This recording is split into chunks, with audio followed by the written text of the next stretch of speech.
Taylor Swift has been all over the news in Australia. The last few days, her concerts have been taking place in Melbourne, and it's been interesting having a look at the people in the crowds and outside the stadium, just how hysterical they are in the way that they idolise Taylor Swift, like from older people to younger people, men, women, especially younger girls.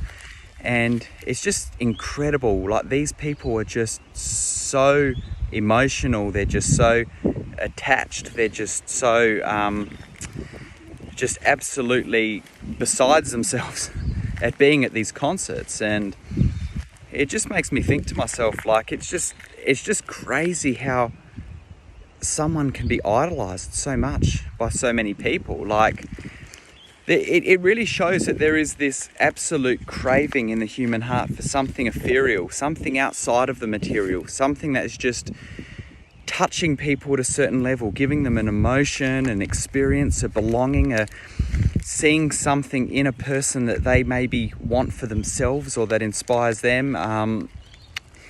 And just how we were created with that void inside of us that isn't fulfilled by just the things around us in our lives. We want something more, we want something deeper, we want to experience something, feel something.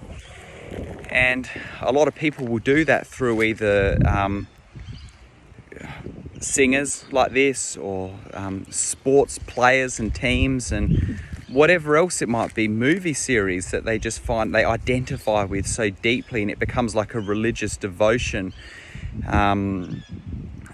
And then, like, I'd had a look, some things had come up online of like some other people that were fans, and it showed like things like on the walls, like pictures of her all over their walls, and just all of this crazy stuff, people acting hysterical like little children. It was just, and I just think to myself that what these people are actually idolizing, who these people are idolizing, is just someone they're idolizing this person for very superficial attributes, that this person can sing, they can perform. If it's a sports person, that they can, throw a ball really well. That's what the world values, and that's what the world teaches people to value. It's just absolutely just staggering when you think about it. If you actually look at it, you take a step back and you think, these people here in this coliseum of a stadium to see this one person, and they are just exhibiting religious style levels of adoration and worship, and the things that they are worshipping are attributes of a person that are really quite superficial.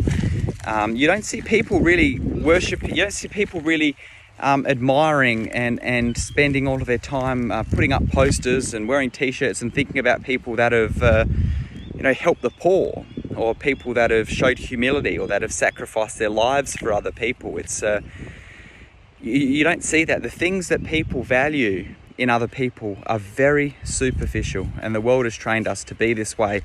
I think of when Jesus came to the earth, and they said that, the Bible says, they esteemed him not.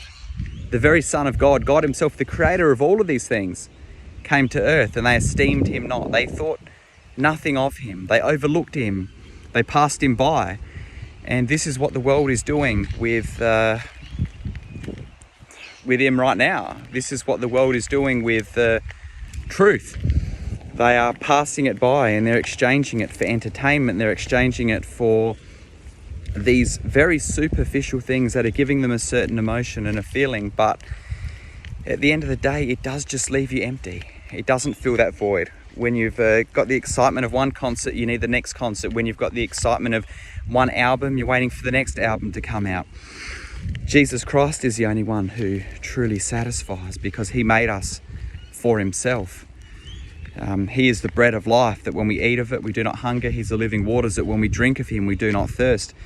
But it goes so much deeper than that. It comes to a place where we value and we recognize the God of the universe who gave his only Son, that we recognize that we are sinners, that we have been forgiven, and we recognize how great and merciful and loving God is. And we see his love, his power, his wisdom, and in light of all of this, we recognize that he is the only one who deserves worship. We can certainly appreciate the accomplishments of people in certain areas, as long as they're doing things which don't contradict godly morality. But ultimately, all glory points back to God.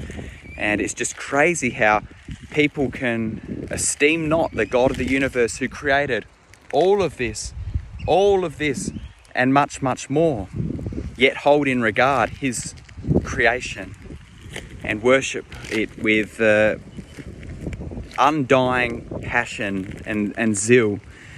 So I just wanted to share some of these thoughts. What are the things that you are esteeming and valuing in your life? Who are the people that you are holding up high and looking to? Are you looking to people that are achieving very superficial things in life, that you're looking at a person because of their superficial achievements or because of the character that they exhibit? What do you value in yourself? Do you value your own achievements in certain areas that are held in high regard by people in this world and the people around you? Or do you value growing in character and becoming more like Jesus Christ? Because that's what we should value more than anything, because ultimately that's what God values. So leave your thoughts below. Just going on, just a bit of a ramble about my thoughts in regards to all of this, because it was really, just quite staggering to see. I don't usually see much of the news or the world or what's going on or anything like that. So to just sort of see that was just, it was really confronting actually. So leave your comments below, and would love to hear from you.